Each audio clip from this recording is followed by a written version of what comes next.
Hello and welcome back to the Second Chance to Live channel here on YouTube. I'm happy to see that you decided to stop by to watch this video presentation. Thank you. In today's video presentation, I'm going to be sharing the first part of a two-part article on finding freedom from being excluded. I create video presentations of my articles to aid in accessing of the information for individuals who learn through watching and listening. To read the article, I'll put my glasses back on and bring up the article. I want to thank you for your time. You're an important part of my process, and I always enjoy our times together. Here's the article, Freedom from Feeling Excluded, Part 1. Hello and welcome back to Second Chance to Live, my friend. I'm happy to have you around my table. Thank you.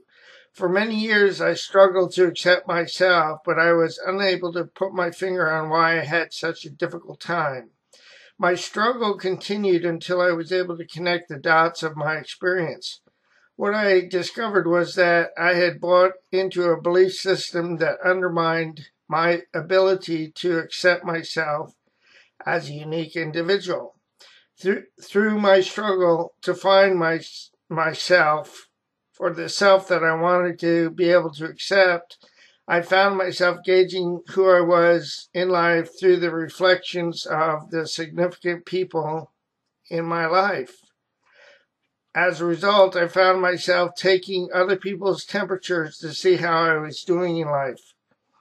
In the process, I found myself embracing how other people responded, reacted, or treated me as an indicator of who I was as an individual.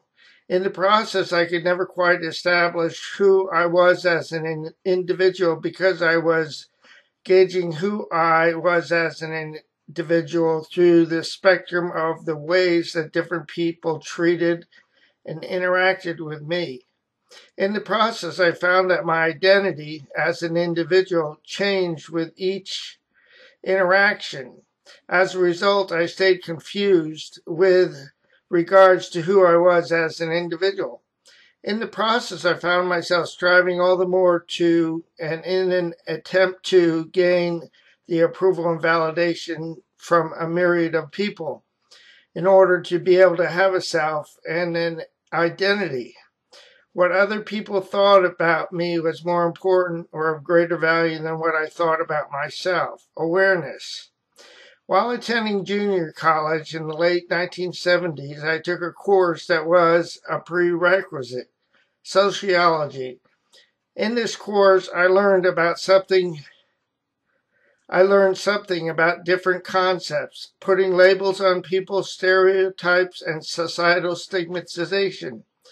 Through my study of these concepts, I learned how these concepts stymie, limit, and result in the process of victimization. I learned how these concepts, when applied and deployed, limit the individuals who are labeled, stereotyped, and stigmatized. I also learned how the label, stereotype, and stigmatization can then unknowingly become the individual's identity. I went on to learn that labels, stereotypes, and stigmatization become a way to control and manipulate different groups of people to achieve and accomplish set agendas. The label, stereotype, and stigmatization can then lead the individual to believe that they are limited by the purported expectations inherent within the label, stereotype, and stigmatization. These purported expectations, overtly and covertly, are then used to lead the individual to believe that they are limited by the box of those expectations. The box then, many times unknowingly, becomes the way in which they relate to others who have been labeled, stereotyped, and stigmatized. Not only are these individuals led to believe that they are subject to the expectations of the label, stereotype, and stigmatization, they are also led to believe that is the way that they are supposed to relate to the rest of society.